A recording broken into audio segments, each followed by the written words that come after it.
চট্টগ্রামে ভোগ্যপণ্যের বাজারে একচেটিয়া নিয়ন্ত্রণে রাখা আমদানিকারকেরা সরে যাওয়ার সুযোগে ব্যবসা বাড়ছে ছোট ও মাঝারি পর্যায়ের ব্যবসায়ীদের। রমজান সামনে রেখে ভোগ্যপণ্য আমদানিতে ফিরেছেন অর্ধশত ব্যবসায়ী। অর্থনীতিবিদেরা বলছেন, বাজারে প্রতিযোগিতা বাড়াতে বড় ব্যবসায়ীদের পাশাপাশি ছোট ব্যবসায়ীদেরও সুযোগ বাড়াতে হবে। আরও জানাতে চট্টগ্রাম থেকে যোগ দিচ্ছেন সহকর্মী আহসান রিটন। রিটন, ভোগ্যপণ্য আমদানিতে ক্ষুদ্র ও মাঝারি ব্যবসায়ীরা যে অংশগ্রহণ করছেন, অর্থনীতিবিদ ও সংশ্লিষ্টরা কি প্রতিক্রিয়া জানিয়েছেন, আর এই ক্ষুদ্র ব্যবসায়ী যারা রয়েছেন তাদের সামনের দিকে দাবি দেওয়া কি রয়েছে?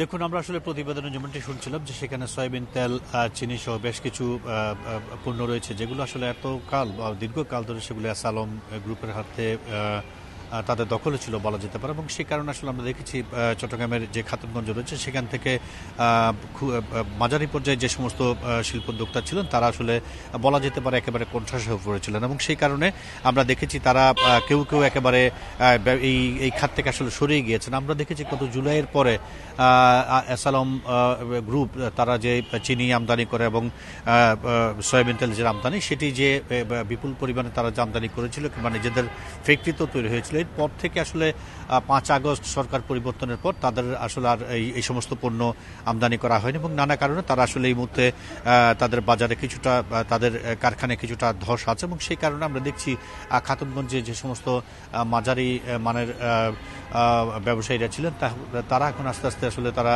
আবার নতুন করে তাদের যে ব্যবসা সেটির দিকে তারা মনোযোগ নিবেশ করছেন। আমরা দেখেছি তারা যেটি বলছেন সেটি হচ্ছে বড় ব্যবসায়ীদের কারণে তারা আসলে দীর্ঘকাল ধরে তাদের যে ব্যবসা করার কথা ছিল সেটি তারা করতে পারেনি এবং এই মুহূর্তে যেহেতু একটি সুযোগ এসছে সেই সুযোগটিকে তারা আসলে কাজে লাগাতে চাচ্ছেন। আমরা দেখেছি এটির একটি প্রভাব খুচরা পর্যায়ে এসছে। খুচরা পর্যায়ে আমরা দেখেছিলাম যে আসলে তাদের কাছ থেকে ক্রেতারা যখন কোনো জিনিস কিনতে আসতো তখন নির্দিষ্ট কয়েকটি গ্রুপের পণ্য ছাড়া আসলে তারা অন্যান্য যে সমস্ত গ্রুপের পণ্যগুলো ছিল, সাধারণ ব্যবসায়ীদের যে সমস্ত পণ্যগুলো ছিল সেগুলো তারা সরবরাহ করতে পারতেন এবং সেই কারণে ক্রেতা এবং বিক্রেতার মধ্যে এক ধরনের ভুল বুঝাবুঝি হতো। নানা সময় তারা আসলে ঝগড়া ফ্যাসাদেও লিপ্ত হতেন। এই মুহূর্তে যেহেতু অন্যান্য প্রতিষ্ঠানের পণ্য খুব সহজে দোকানগুলোতে আসছে এবং সেই কারণে দেখা যাচ্ছে ক্রেতা এবং বিক্রেতার মধ্যে একটি সুষ্ঠুভাবে এই মুহূর্তে পরিচালিত হচ্ছে এবং পাশাপাশি এই যে একটি সবার মধ্যে একটি সমতা আসছে, এটিকে আসলে অর্থনীতিবিদরা ইতিবাচক বলে তারা ধরে নিচ্ছেন এবং তারা মনে করছেন বাজারকে তার নিজস্ব গতি চলতে দেওয়ার জন্য এরকম বড় ব্যবসায়ীদের পাশাপাশি যদি ক্ষুদ্র এবং মাঝারি ব্যবসায়ী সকল ক্রেতারাও এর সুফল পাক, এটাই সকলের প্রত্যাশা। চট্টগ্রাম থেকে জানাচ্ছিলেন সহকর্মী আহসান রিটন।